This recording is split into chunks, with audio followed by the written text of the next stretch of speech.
Salut tout le monde et bienvenue dans cette huitième partie du tuto comment modéliser un slime et également l'animer. Alors là on va s'intéresser à quelque chose d'hyper intéressant, ça va être un système de particules qui va nous permettre d'ajouter des feuilles qui vont tomber autour du slime et ça va donner un peu plus de vie et c'est pas plus mal. Alors cette vidéo va se concentrer sur la création de la feuille, d'accord, qui va nous permettre ensuite d'utiliser le système de particules, etc. Mais avant ça j'aimerais attirer votre attention sur un petit truc. Regardez, si on zoome ici, on peut voir que notre herbe a un petit problème par endroit. Regardez, ici on va voir une coupure très nette. Alors ça c'est simplement dû au fait que lorsqu'on l'a créé, j'ai oublié de vous dire de faire un clic droit, Shade, Smooth. Et voilà, ça a disparu. Donc moi, comme je sais que j'ai deux instances qui sont créées, je le fais deux fois. Voilà, Shade, Smooth. Là, c'est réglé. Et également, je pense que certains d'entre vous pourraient être tombés sur un petit problème. Regardez, si je retourne dans le shading, à savoir un petit trait vert qui pourrait apparaître par endroit. Alors, pour que ce petit trait vert apparaisse, je vais passer en mode, non pas Alpha Clip, mais en mode Alpha Bend, ce que j'avais pas recommandé. Et là, regardez, on va avoir un trait qui va apparaître par endroit. Alors c'est pas un bug, c'est juste que lorsqu'on a créé notre texture ici, je vous ai pas dit de passer le mode repeat en mode clip. Alors nous, comme on était en alpha clip, ça nous dérangeait pas, mais pour ceux qui ont quand même voulu le faire en alpha blend, ça pouvait vous poser problème. Donc voilà, vous passez bien le mode en clip et c'est bon. Et moi je vais repasser en alpha clip parce que je sens que mon PC commence à souffler. Voilà. Donc maintenant ce qu'on va faire, ça va être de créer la feuille. La feuille, ça va être quelque chose de très similaire à ce qu'on a déjà fait pour l'herbe. En fait, on va créer une alpha, d'accord? Donc pour ça, on va faire maj A, mesh, plane, voilà, on va faire un GX et on va le mettre sur le côté. On va tout de suite passer en vue de top avec 7, puis on va passer en mode Edit avec Tab. Donc là, la petite nouveauté, on va faire CTRL R et ajouter une edge loop pile au centre. Donc pour l'ajouter pile au centre, on clique gauche une première fois, puis ensuite, quand on est à cette étape-là, on fait clic droit. Ça va le mettre au centre. On va quitter le mode Edit, et là, on va retourner sur le mode Texture Paint qui est juste ici. Voilà. Donc là, on va avoir notre plan qui est affiché ici. Je vais juste me mettre en mode preview. Voilà. Donc là, on va être bon. Et ce qu'on va faire, donc, c'est créer une nouvelle texture. Pour ça, on va faire la même chose que la dernière fois. On va aller jusqu'à Texture Slot qui est juste ici. On clique dessus. Mode Material. On clique sur plus. On prend Base Color. Donc le nom, on va le passer en Leaf Alpha. Donc Leaf, c'est pour feuille. Hop. Voilà, comme ça. On va décocher le alpha. Le 1024 par 1024, c'est largement suffisant. Le blanc, on le laisse. Le color, on le passe en black.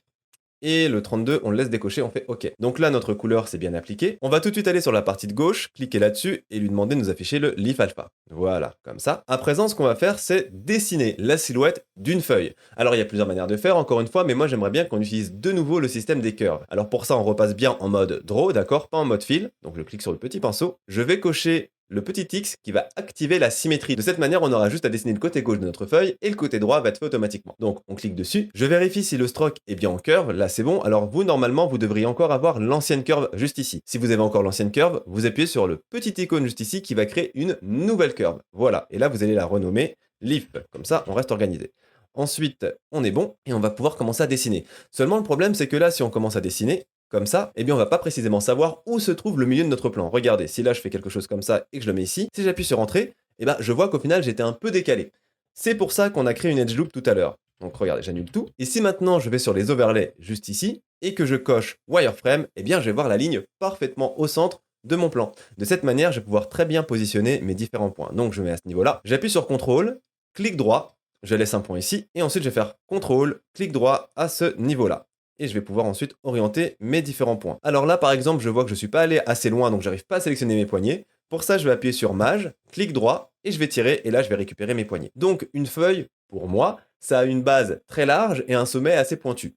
Donc, je vais faire quelque chose comme ça, voilà. Et la base, on va essayer de partir sur quelque chose plus dans cet ordre-là. Là, ce qui va être important, ça va être de se rapprocher suffisamment du centre, de manière à ce que les deux lignes se touchent quand vous allez activer la symétrie. Autrement, vous allez avoir des soucis quand vous allez essayer de peindre le tout avec l'outil Fill. Donc, je le fais passer un peu à côté. Voilà, pareil pour la base, comme ceci. Est-ce que je retouche un peu la base? On va faire quelque chose comme ça. Je vais appuyer sur Enter pour voir ce que ça donne. Donc là, on va vérifier sur le côté gauche si tout est correct. Donc en gros là ce qui m'intéresse c'est de voir si les deux lignes blanches se touchent bien. Ok, donc là on est bon sur la base et sur le dessus on est bon également. Maintenant ce que je vais faire c'est utiliser l'outil Fill qui est juste ici et je vais cliquer à l'intérieur. Et voilà, c'est bon, on a créé notre livre. Vous avez vu, c'était hyper rapide. Comme vous l'aviez déjà fait pour l'herbe, normalement, ça devrait pas être compliqué. Après, vous pourriez éventuellement essayer de personnaliser un peu votre feuille. Moi, je vais pas le faire, mais je vais vous montrer quand même comment vous pourriez le faire. Vous allez prendre le petit outil Smear qui est juste là et vous allez tracer des traits. Et de cette manière, vous allez être capable de créer différents patterns sur votre feuille. Vous pourriez très bien faire quelque chose comme ça pourrait rendre un effet sympa. Moi, je vais garder quelque chose de très simple, donc je vais annuler tout ça. Mais sentez-vous libre de la personnaliser comme vous le voulez. Maintenant que tout ça c'est fait, je vais repasser en mode Edit. Je vais sélectionner l'edge qui est en plein milieu parce que là, ne me sert à rien, et je vais faire CTRL X. Voilà, je vais quitter le mode Edit avec Tab, et maintenant, on est bon, on va passer au shading. Donc on va sur Shading, qui est juste là. Voilà, on a bien notre plan qui est ici. J'appuie sur 7 pour passer en mode vue de top, et je vais changer le material. Parce que là, le material par défaut, il ne me convient pas. Alors, plutôt que d'en recréer un from scratch et de perdre du temps, on va aller sélectionner le material grass qui est là. D'ailleurs, on va le renommer grass. Voilà. Et maintenant, on va appuyer sur le petit icône juste ici qui va faire une copie de ce matériau. Voilà. Et maintenant, on va l'appeler Leaf. Et de cette manière, on n'aura plus qu'à changer la texture qui était générée juste ici pour récupérer notre feuille. Donc, on clique là-dessus. Et je vais récupérer Leaf Alpha. Et c'est bon, j'ai récupéré ma feuille. Vous avez vu, ça a été hyper rapide. À présent, ce que vous pourriez éventuellement faire, c'est d'ajuster le dégradé. Donc, attendez, je vais agrandir cette zone-là. Voilà. On va regarder un peu ce que donne le dégradé. Donc on a un dégradé qui va être très très sombre sur une grande partie du plan. Nous, ce qu'on peut faire à la rigueur, c'est l'inverse. Donc le diminuer à ce niveau-là, avoir une base un peu plus foncée et beaucoup plus de clarté sur l'entièreté de notre feuille. On va faire un contrôle mâche-clic à ce niveau-là pour avoir un aperçu. Voilà, et éventuellement encore un peu le diminuer, voir ce que ça va donner. Voilà, quelque chose comme ça. Également, ce que vous pourriez faire, quelque chose qu'on n'avait pas fait sur l'herbe, ça va être de changer le hatch shader qu'on a juste ici en mix shader. Parce que pour le moment, on va avoir une translucency qui va être hyper balèze, d'accord? Ça va être vraiment à 100%. Si vous voulez avoir quelque chose d'un peu plus précis, vous allez faire un clic sur le hatch shader qui est juste là, puis vous allez faire un Shift S. On avait déjà vu ça dans une ancienne vidéo, ça va nous permettre de switch ce node. Et on va choisir le Mix Shader. Donc là, on est presque bon. Ce qu'il va falloir faire par contre, c'est inverser les deux fils. D'accord? On les inverse, et de cette manière, vous allez pouvoir choisir très précisément quel est le niveau de translucency de votre image. Regardez, si là je le passe à 0, eh bien vous aurez un niveau 0 de translucency, d'accord? Ici c'est hyper sombre. Par contre, dès que vous allez un peu l'augmenter, vous allez pouvoir contrôler la lumière qui passe à travers votre feuille. Vous voyez? Là, ça va être assez clair, et là, un peu moins. Voilà, ça va vous permettre d'avoir un contrôle un peu plus subtil sur ce que vous faites. D'ailleurs, moi, je vais légèrement le diminuer. Voilà, quelque chose comme ça. Et de cette manière, j'aurai deux niveaux de luminosité différents. Ok, donc là, on a terminé pour le matériel de type Leaf. Bien sûr, sentez-vous libre de le personnaliser encore plus. Et n'oubliez pas, encore une fois, d'aller sauvegarder votre image. Donc pour ça, regardez. On va dans Texture Paint. Et là, dans Image, je vois que j'ai un petit astérix juste à côté. C'est Blender qui me dit, attention, ton image n'est pas sauvegardée. Donc pour sauvegarder, on va faire Alt-S.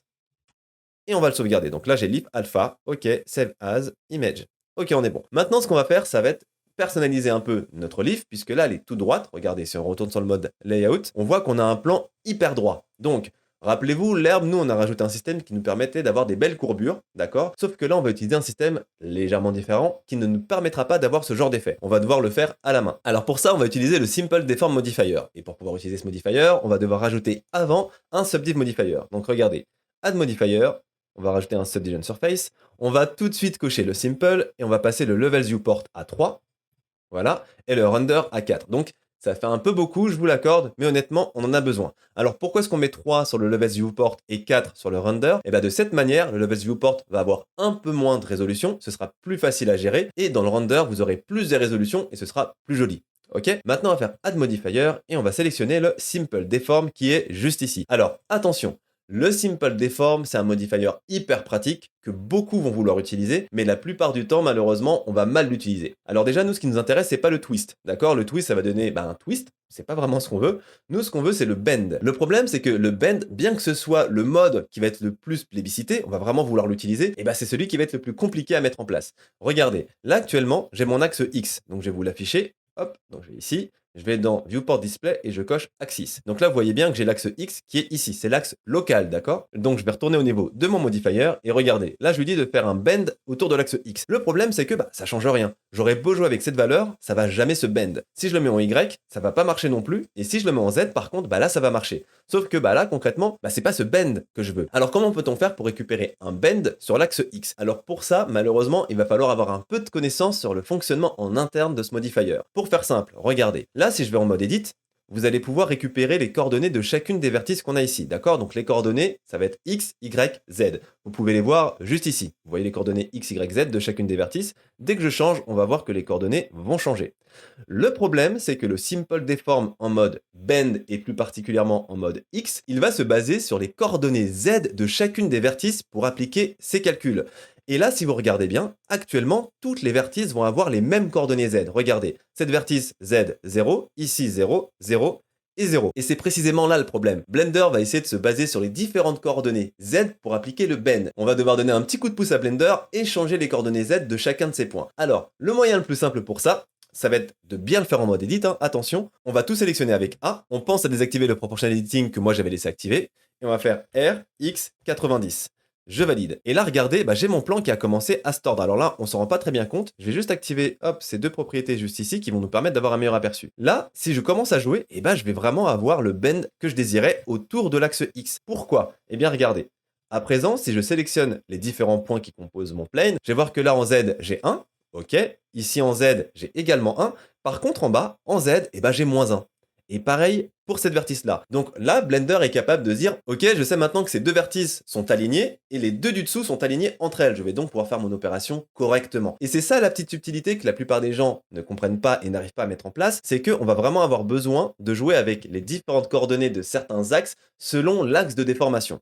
D'accord? Donc si vous avez du mal à retenir tout ce que je vous ai dit, retenez juste que si vous voulez faire un bend sur un plan, sur l'axe X, il va falloir faire une rotation en mode edit autour de l'axe X. Voilà. Et si vous voulez avoir un peu plus d'informations à ce sujet, je vous invite à aller consulter la doc de Blender qui est hyper bien fournie. Elle est un peu compliquée, mais hyper bien fournie. Donc maintenant qu'on a fait ça, on va pouvoir jouer avec la valeur angle juste ici pour avoir quelque chose de plus ou moins déformé. Donc on peut partir sur quelque chose comme ça. Voilà, on va quitter le mode edit. On regarde un peu ce que ça donne. Je vais juste désactiver les axes de mon champ de vision. Voilà. Et on n'oublie pas de faire un clic droit, Shade, Smooth. Et là, on a quelque chose de plutôt smooth. Donc comme je vous le disais, regardez, là actuellement, en mode Levels Viewport, si on regarde sur la Subdivision, on a 3 niveaux. Si je le passe à 4, je vais avoir quelque chose de beaucoup plus lisse. Regardez bien ce niveau-là.